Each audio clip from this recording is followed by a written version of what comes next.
창세기 13장 18절입니다.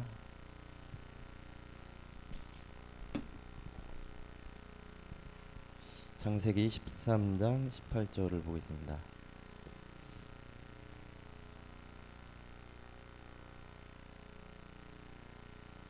예, 한 절을 합독하겠습니다. 이에 아브라함이 장막을 옮겨 헤브론에 있는 마므리 상수의 수풀에 이르러 거주하며 거기서 여호와를 위하여 제단을 쌓았더라. 아멘. 이제 전도자께서 하신 말씀은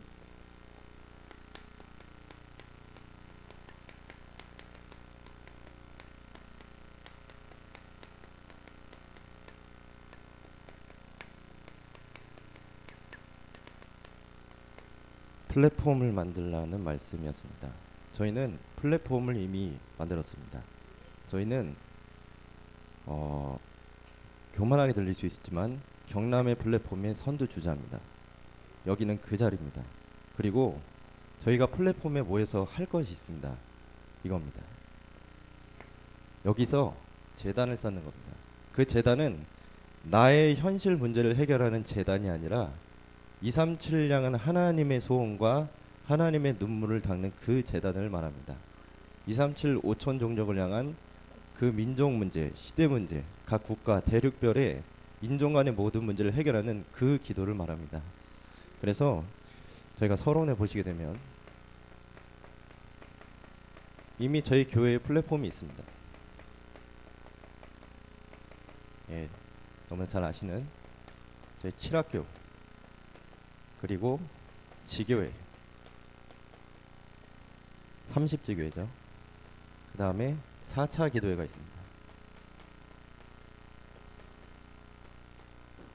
이것이 하나님께서 저희에게 준비하신 393 세팅 중에 교회의 전무후무입니다. 요 세 가지가 교회의 전무후무입니다. 그 안에 들어간 개인은 반드시 개인의 전무후무를 발견하게 되어져 있습니다. 이 속에 있을 때만 발견이 됩니다. 왜 그러냐면 칠학교는 단지 우리 후대를 좋은 대학에 보내자, 매일 모이니까 공부 한번 시켜보자, 그게 절대 아닙니다. 바로 고통하는 때, 이따 본론에 말씀드릴 건데, 이 재앙 시대를 막는 마지막 남은 자입니다. 그 한 사람을 키우는 겁니다. 다수가 필요 없습니다. 정확한 내용을 이해한 한 사람이면 충분합니다. 그리고 그 한 사람 한 사람들이 일하는 그 팀이면 충분합니다. 그것이 이 다락방 전도운동이 모든 전도자가 사라져도 미래에 지속될 수밖에 없는 유일한 이유입니다. 그겁니다. 그리고 지교회, 단순히 모여서 기도하는 것 같지만 아닙니다. 그 지역을 장악하고 있는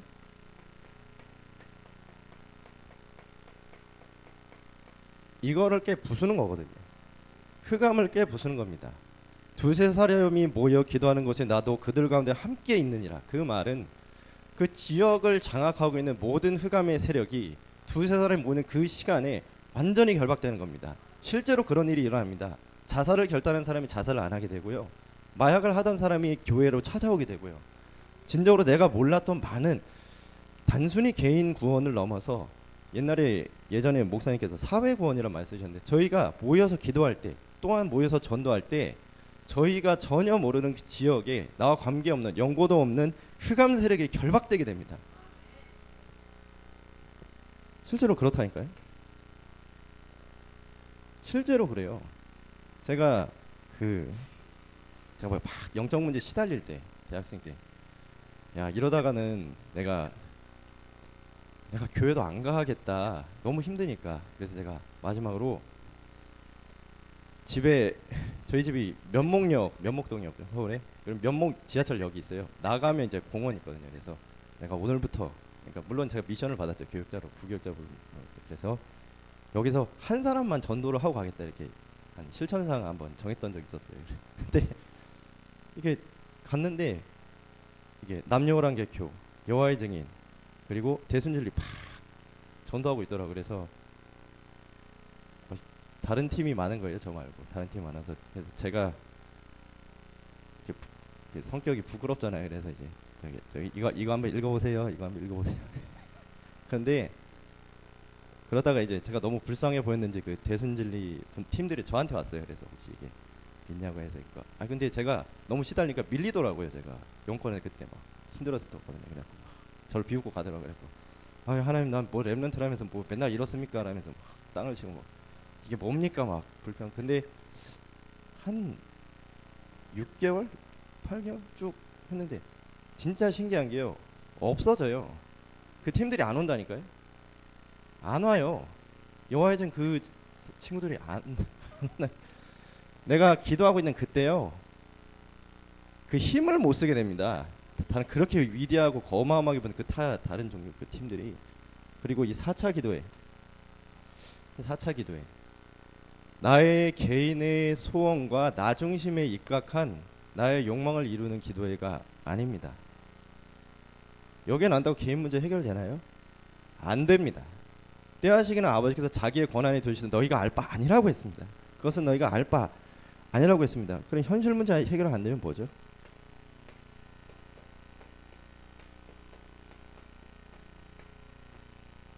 너무나 많은 사람들이 고통받고 있습니다.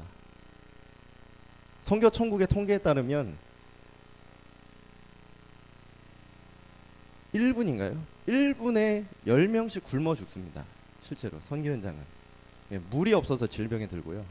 너무나 많은 사람들이 제가 최영석 선교사님 이제 만나 뵙고 대화한 이후로 전에 이상한 그 생각의 습관이 생겼어요. 그 아프리카 오신 분들 그게 뭐였냐면 이제 세수를 하려고 수도꼭지를 틀잖아요. 세수를 하지 않습니까? 근데 할 때마다 그런 생각이 들어. 뭐냐면 아니 그럼 아프리카에 있는 사람들은 상하수도 시설이 없을 거 아닙니까?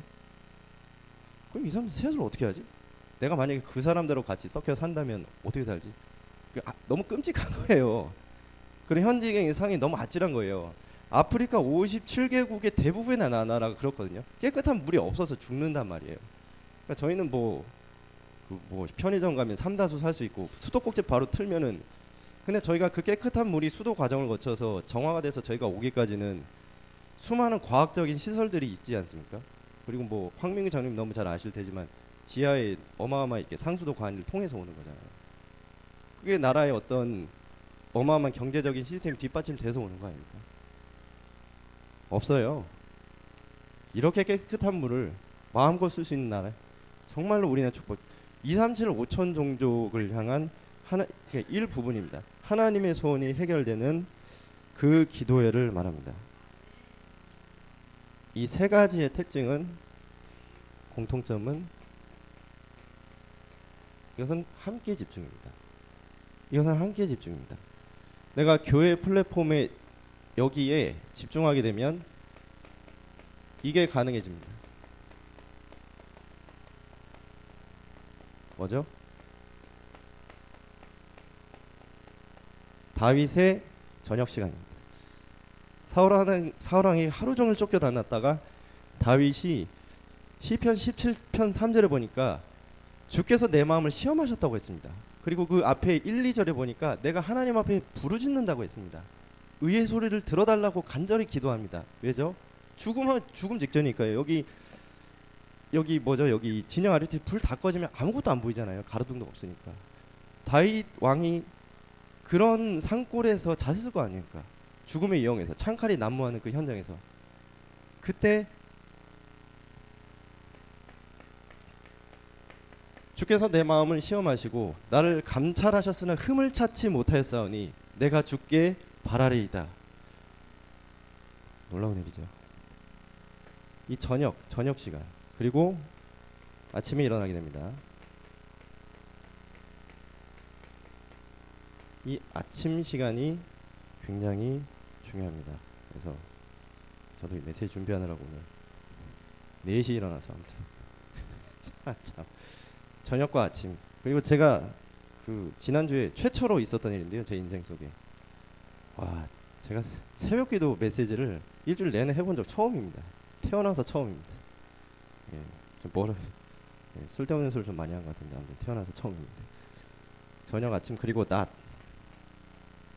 내가 저녁과 아침에 조금만 영적으로 집중하게 되면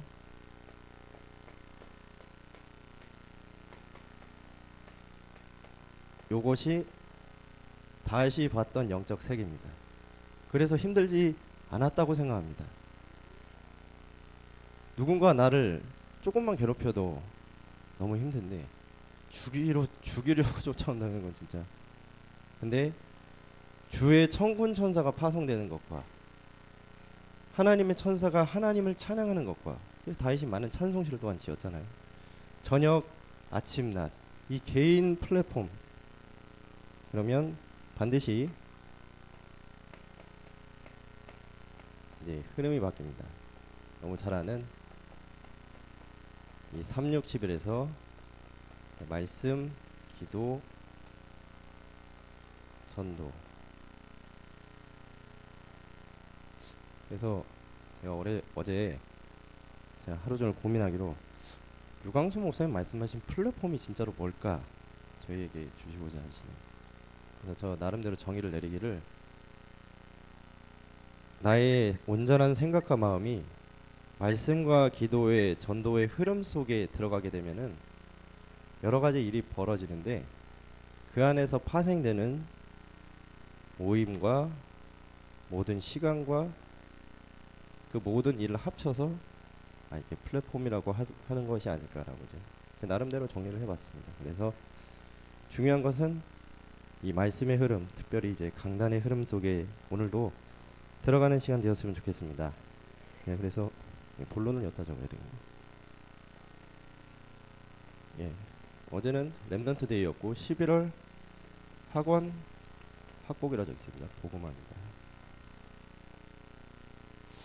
어제는 그 말세에 관한 말씀을 많이 하셨습니다. 그래서 예수님의 말세에 대한 예언이 있습니다. 말세의 정의는 다 아시죠? 예수님이 태어난 그 순간부터 예수님이 재림주로 심판하러 오실 때까지를 말세라고 하고, 그 말세 중에서 거의 끝까지 왔다. 그것을 말세의 지말이라고 합니다. 말세에 관한 예언의 첫 번째는 뭐냐면요, 놀랍게도 성전 멸망입니다. 11월 기도수첩 보시면 이렇게 기록되어 있습니다. 성전 멸망입니다. 분명히 말씀드립니다. 세 가지 뜰을 준비하지 못한 교회는 무너집니다. 세 가지 뜰에 대한 이해가 없는 교회는 무너집니다. 더 정확히 말씀드리면 하나님이 문을 닫으십니다.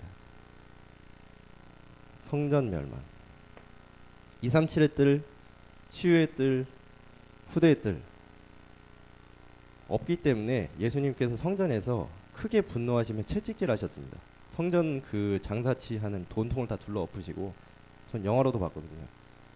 그 아버지 영화 배우께서 이렇게 연기를 엄청 다 둘러 엎고, 제가 이렇게 영화로 보는데 저렇게까지 할 필요 있나 할 정도로, 네, 다 둘러 엎고, 그래갖고 이제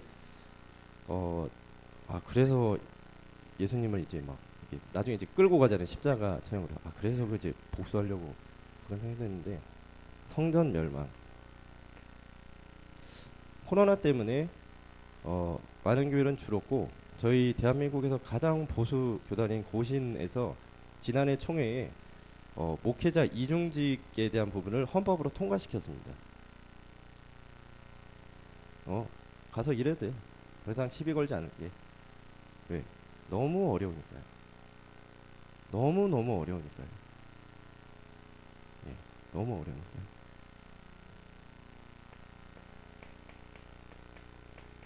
대한민국은 어떻습니까? 대학 절반 없어집니다. 학교 절반 사라집니다. 이 저출산이라는 건요, 지금 당장은 문제가 오지 않습니다. 마치 쓰나미처럼 저기 멀리서 파도가 치면 내가 오는 데까지 걸리는 시간은 뭐 며칠이 걸리죠. 지금 저출산이고서 지금 문제 오는 거 아닙니다. 10년 뒤에 폭풍같이 옵니다. 20년 뒤엔요, 사람들이 더 이상 할 말이 없을 겁니다. 지금 저출산이 10년 뒤 20년 뒤에 쓰나미가 돼서 옵니다. 우리 교회요, 심각한 문제 옵니다. 그래서 어디 갔습니까? 이 세 가지 뜰을 반드시 준비해야 된다. 그리고 세상 끝에는 무슨 일이 세상 끝에 이런 일이 있을 것이다. 전쟁이 있을 것이며 죽음이 있을 것이며 내부적으로 분열이 있을 것이지만 이 땅 끝까지 복음이 증거된 이후에 끝이 오리라. 그러나 남은 자는 상관없습니다. 이 비밀 속에 있는 자는 상관이 없습니다. 3구절. 그리고 가장 큰 환난,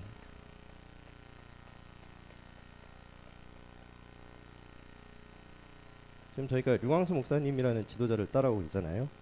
근데 성경에 그 모든 것을 능가하는 거짓 영적 지도자가 출현한다고 말씀하고 있습니다. 마태복음 24장에 기록하고 있죠. 그리고 이 모든 것 이후에 예수님이 다시 오는 것을 보리라.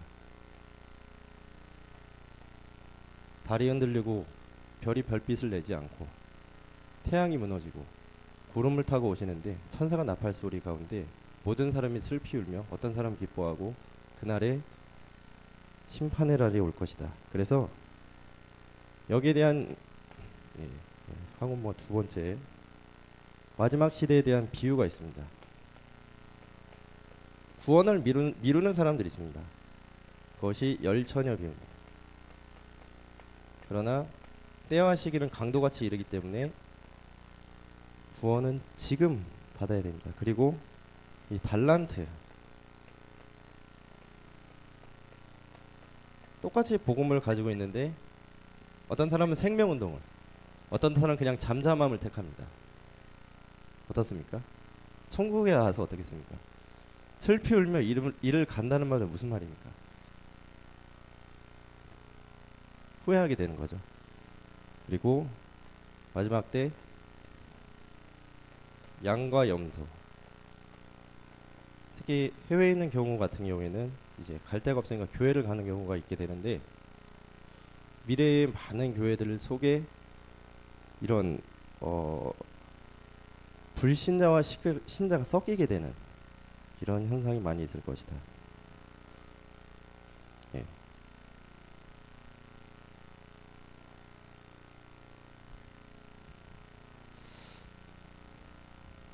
네, 그리고 3주차에는요.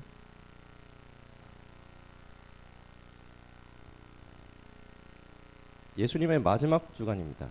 공생의 마지막 주간.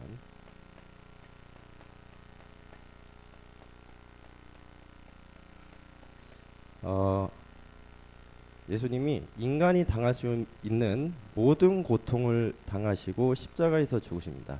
그것은 예언된 것입니다. 예언된 것입니다. 그가 찔림은 우리의 허물을 위하며 그가 상함은 우리의 죄악을 위하여라. 그가 채찍에 맞음으로 우리가 평안을 누리고 그가 질고로움으로 우리가 나음을 받았도다. 요게 예언된 고통이었습니다. 예언의 성취, 가장 끔찍했던 그 사건이 모든 인류의 죄와 저주와 당해야 될 재앙을 그리고 고난을 완전히 끝내버린 겁니다. 그 주간 십자가에서 완전히 내가 다 이루었다. 예수님 있는데도 고난이 계속되죠. 육신의 눈으로 보기에. 현실의 문제가 계속되지 않습니다. 예수님을 믿고 그리스도께서 끝냈는데 내가 다시금 십자가 속으로 들어가면은 하나님께서 더 놀라운 영적인 축복으로 응답하실 줄을 믿습니다. 예. 그리고 마지막으로 부활하신 그리스도입니다. 새 존재가 증언합니다. 천사들의 증언. 예수님께서 여기 안 계시고 무덤을 떠나셨으니 너희는 가라. 그리고 제자들의 증언.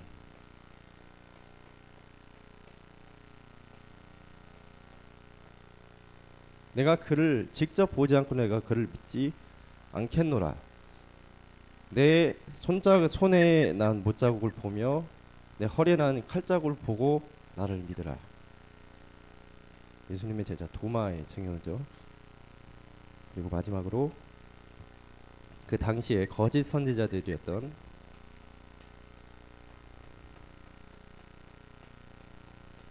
그들의 증언입니다. 그들이 최후의 증언입니다. 최후의 결국 뭐라고 말했느냐? 아, 덜 죽였다. 덜 죽였구나.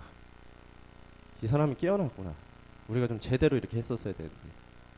실토합니다. 아, 살아났구나. 그리고 군병들을 시켜서 은 30달란트를 주면서 명령합니다. 제자들이 실체를 훔쳐갔다고 거짓말을 퍼뜨려라. 그것이 지금까지 유대인 사회에 남아있는 소식입니다. 이 세 가지를 합치면 뭐죠?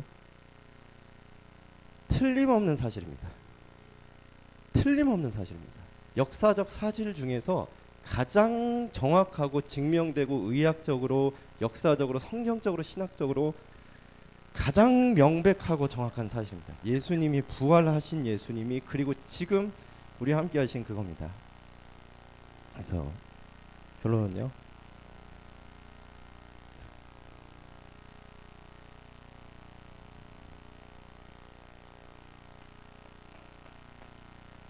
이 모든 것을 설명할 수 있는 후대를 통해서 비대면 플랫폼, 비대면의 플랫폼의 특징은, 또 나아가게 될 방향은 이 중심 흐름을 잡아야 된다고 말씀을 하셨고요. 그 다음에 237로 나가야 된다. 그리고 결국 제자를 세워야지만 비대면이 대면화가 된다. 그래서 중요한 건 제자. 그래서 무려 그리스도에 대한 축복을 5가지를 말씀하셨는데요. 그것만 쓰고 마치겠습니다.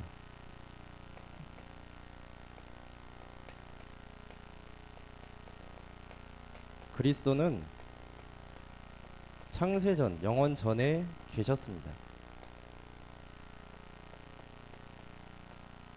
그 사실을 믿은 사람들은 예수님 오시기 전에도 구원받았습니다. 그리고 저희의 시대에는 성육신하셨습니다. 말씀이 육신을 입고 이 땅에 오셔서 우리 안에 주신 구약에 없던 새로운 축복이 성령 내줍니다. 그리고 이 부활하신 그리스도, 부활하신 그리스도의 특징, 그 이름을 내가 사용할 때 권세가 사용되어지고, 그리고 보혜사 성령이 나에게 함께 역사합니다. 그리고 네 번째로 다시 오실 그리스도,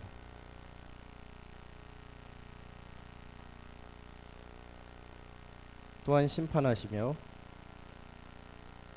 237을 향하여 복음화에 쓰임받은 저희를 기억하실 것입니다. 그리고 5번 여따 쓰겠습니다. 마지막으로요. 살리는 그리스도. 지금도 이 그리스도를 붙잡고 기도하는 사람에게 보좌의 배경으로 역사하십니다. 학원 보고만은 그래서 랩런트들하고 저도 잘 안 하게 되는데 포럼이 잘 되었으면 좋겠고,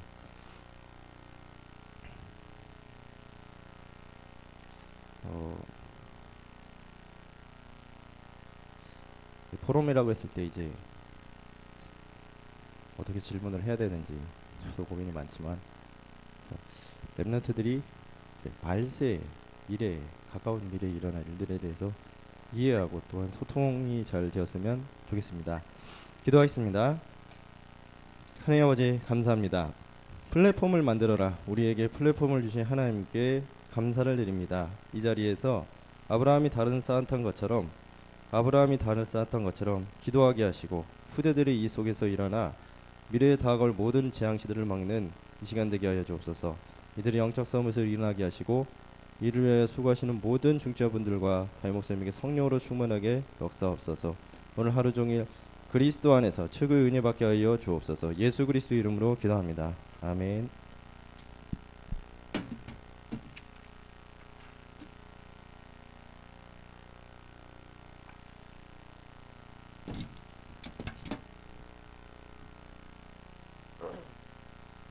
(200장) 부르면서